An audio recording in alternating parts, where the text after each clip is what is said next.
Hey everybody, it's Mama Mary Homeschool here. Today's video is going to be about things that I have let go of in our homeschool practice that have brought some more peace, clarity, and joy of learning back to our daily life. So if you are a currently homeschooling parent and you're wondering, maybe there are some things that you can do or not do to make the day go a little bit smoother, stick around, this video is for you.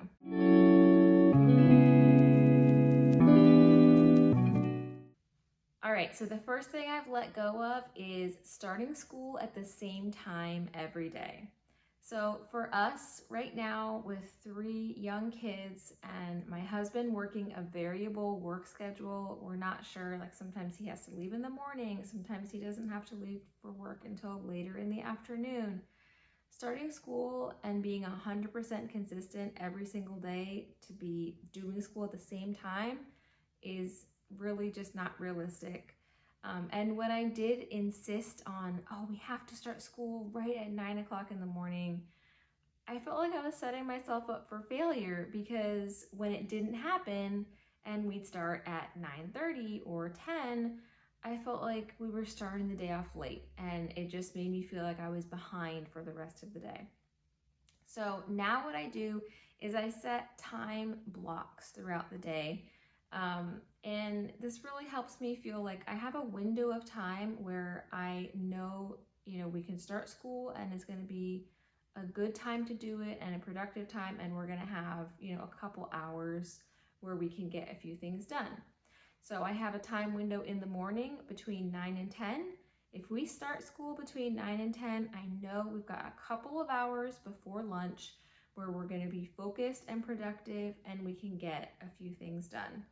And then I also have a time block in the afternoon, so that if the morning time block either doesn't happen or we don't get as much done in the morning as I thought we would, I know that there's another time block in the afternoon where we can pick things back up or do the additional subjects, and that just takes a lot of pressure off of me.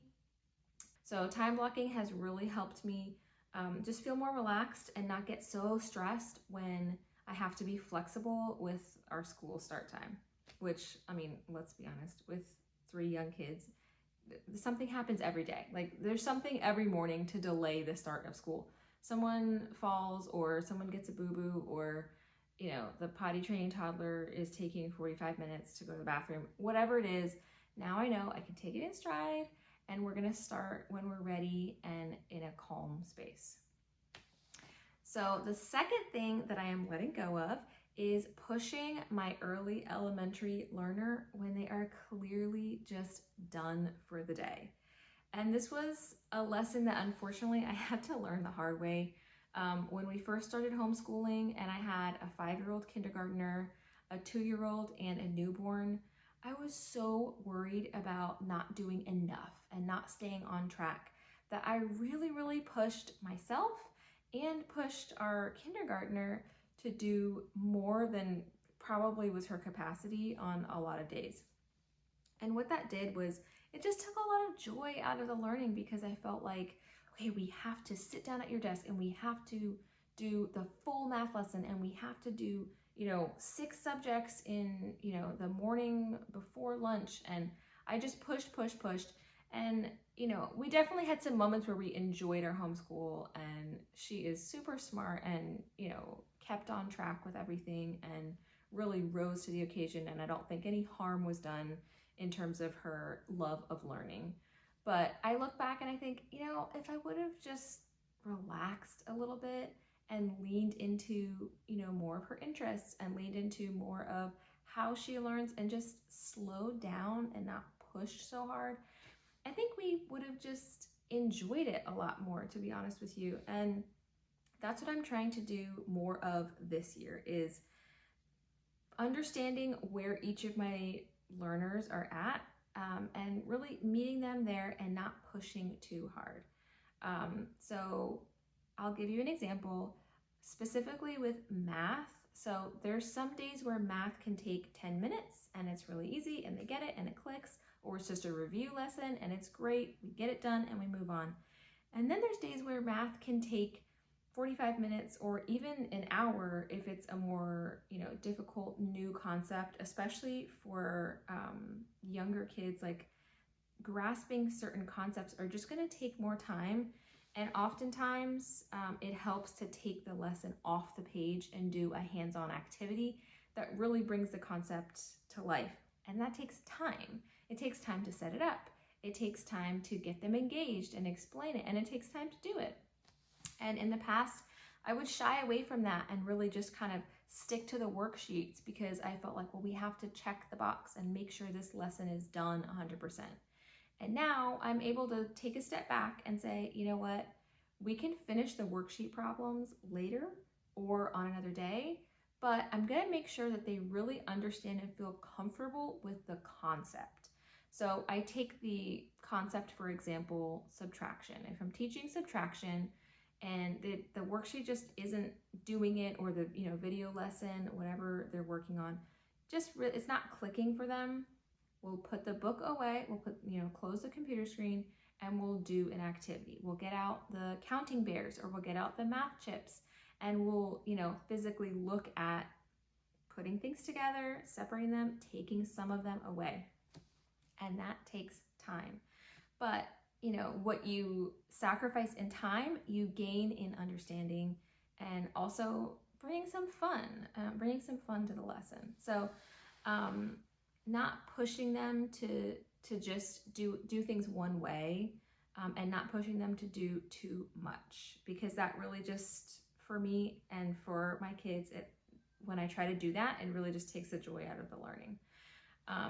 And I will give a second example, which is that there are some days where, especially when there's a toddler in the mix, there's days where it's just a day, okay? It's just a day and it's just not working, okay? The toddler's cranky, I'm tired, the third grader and first grader might just be in bad moods. Whatever it is, it's just a day where it's like, we just gotta get it done, okay? So this is another example of like a different way of, or a different, maybe you don't have to make school more fun. Maybe you really just gotta get through it that day, okay? And in that scenario, what I'm gonna do is I'm gonna condense the lesson, and I'm gonna use math again as the example. If there's a lesson and there's, 10 addition problems to practice, +3, +4 addition facts, I'm gonna probably condense that and say, let's do 5 of them, okay? Let's do 5 of them for this section and let's check it off. If there's a review section on the worksheet and it's a concept that they already understand, we're gonna skip the review for that day. And then the last thing is, with the 2 curriculums that I have experience with, which is The Good and the Beautiful and Math with Confidence, they have some really fun games that help bring the concept alive, but a lot of times they take time. And if everyone's in a bad mood, I'm not gonna set up a math game and take, an extra 15 to 20 minutes to do the math game. I'm gonna skip it that day.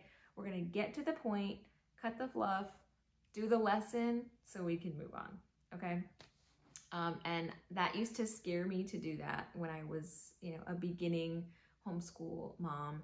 I felt like, well, if I skip that, then they really didn't finish the lesson. So I'm not recommending that you skip concepts. I think it's really important to fully understand a new concept.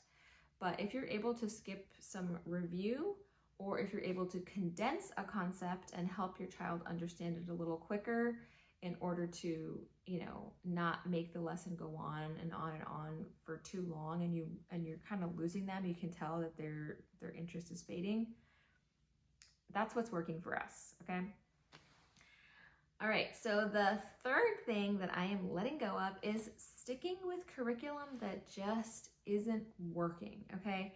And I heard this so many times when I was first looking into homeschooling, and I would watch, other YouTubers talk about homeschooling and what they felt confident doing. And I heard this all the time. Well, if the curriculum isn't working, just, don't use it, move on, get something new. And it was something that I had to really grasp and take time to understand. And if this is you and you want me to make a video talking specifically about how to tell when curriculum is not working for you, let me know and I'll put some more details in an upcoming video if that's something that would interest you guys. But I will just tell you a few guidelines that I follow now. One is if you just have like a pit in your stomach every time you bring out this book, or if your child is grumbling and groaning every single time that it's time to use this particular curriculum, or if it's taking twice as long as the recommended time to finish the lesson, it might be time to reevaluate and think about whether or not that curriculum is working for you guys. Those are things that I use as clues to say, maybe this isn't the right thing for us. And what I'm trying to make more space for this year in our homeschool is just actually enjoying the process of learning. And letting go of these things this year has really, really helped. And I hope to be letting go of some more things and also leaning into what I'm finding joy in. And that's something that I should probably do a video on too, is like, what are, we pay a lot of attention to what are the problems that need to be fixed? What do we need to do differently? But don't forget to also look at, hey, what's bringing me joy and how do I make space to allow that joy to bloom a little bit more and allow us to just enjoy homeschooling? Because as hard as it is a gift to be home with my kids and be able to be their teacher and to like watch them light up when they understand something. And that's what brings me joy. And so letting go of, pushing and trying to be 100% consistent and trying to do things the same way at the same time every single day, for me, has really helped make space for more love of learning. And that's the goal, okay? So I hope that you find some things that you can let go of to make space for more love of learning in your day-to-day homeschool. And let me know what you want to see next on this channel.